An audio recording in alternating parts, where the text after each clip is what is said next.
Alright guys, so we just replaced our inner and outer tie rod end. Right now we're going to go ahead and replace the strut assembly. Okay, so we're going to clear this out of the way so we can have enough room to mess with this with no problem, so we can replace the upper control arm. Okay, so our first step is going to be to remove these screws right here. Alright, this is right here, I'm sorry, these bolts. This is a 17 millimeter. You can use a wrench if you want, 17 millimeter wrench if it's on here. Okay, but I'm going to use my impact. Now on the other side, it's got a nut holding it in place, so you got to put your ratchet right here or wrench and hold it, and then undo it on this side. All right, our next one is going to be this one right here. This is basically a locking clamp that clamps the strut to our fork. All right, so let's see, this one right here, I believe it's a 14. Let me see. Yep, it's a 14 millimeter. So this right here, it's there's nothing holding it on the other side. It's things welded in already, so you don't have to worry about that. So yeah, with this one right here, just undo it real quick. So let's go ahead and do the bottom first. All right. That bolt has came out. All right, it's kind of grooved in there, so you may have to either pull it out or hammer it out, whatever. Just be careful not to damage your threads. And this one already came loose. Take this off, and now we move on to the top. And the top, it's two 14 millimeters as well, I believe, so let's take those off. At this point, I have loosened up our top screws, so we should be good to go right here. Now, once we get this bolt out all the way, we're gonna have enough room to play with this fork and try to maneuver our spring out of there, you know. All right, let's do that. So with our bolt removed, our fork should drop. There we go. Now with our fork dropped, you can either just leave it there and then finish removing the top screws so we can get this out.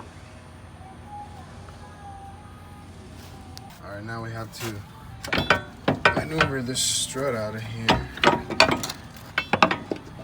like so. Da-da-da-da. Out with the old. Now let's move on to our control arm here. All right. Yeah, let's do that.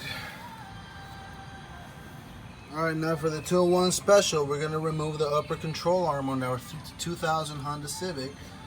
Okay, we already removed the strut. There's the fork. And in order for us to do that, don't worry about those in there because they're welded on there, so you don't have to worry about those. Okay, but we have to remove those two bolts from there and get our third one out of here. So I believe these right here are 14 millimeters. So let's try to get a ratcheting wrench or a socket and a ratchet in here on the left side, and the right side is right there. So let's try to loosen these up and get that third one at the bottom. Top one's loose. If you want to get started, that's what I did. Now I'm gonna remove this cotter pin and get this one out. I think this was a 17. I'm not sure. Let's see. Let's try to get this cotter pin out the way. I figured I like to get these needle nose so I can pinch it. You know, well, all pliers can pinch it. But yeah. I'm sorry.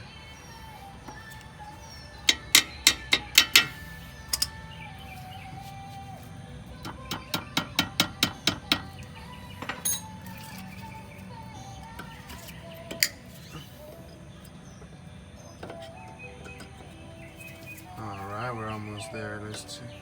It's kind of hard. I'm trying to focus on getting a good shot. There you go.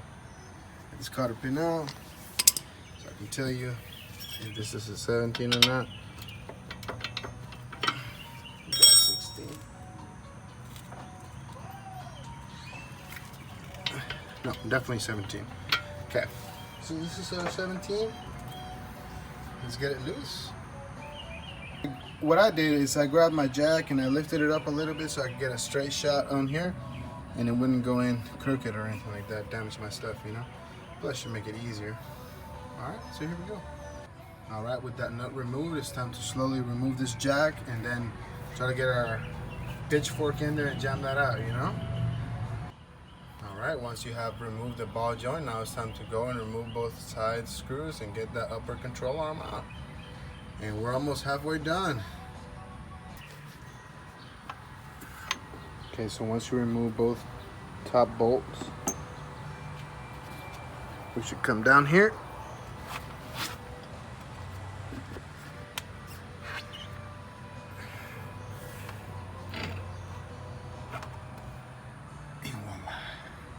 Upper control arm is out. With the olds, oh, my water. Stay hydrated, folks, stay hydrated. Out with the old and with the new. Let's put the new one back on. Same procedure, here we go. You maneuver that new shock in there, new strut. Tighten it up just to tap it at the top so you have more room to play with it. Then stick that bolt back in there. Stick this bolt back in here, and let's rock and roll. Yeah, tighten it up all the way. You know the drill. Alright. Well, folks, there you have it. That's how you replace the inner and outer tie rod on your Honda, your upper control arm, and your shock and strut. Thank you so much for watching. I gotta run to the parts store, get me some rotors and some brake pads. Hope you guys have a wonderful day. Have a good one. Stay tuned.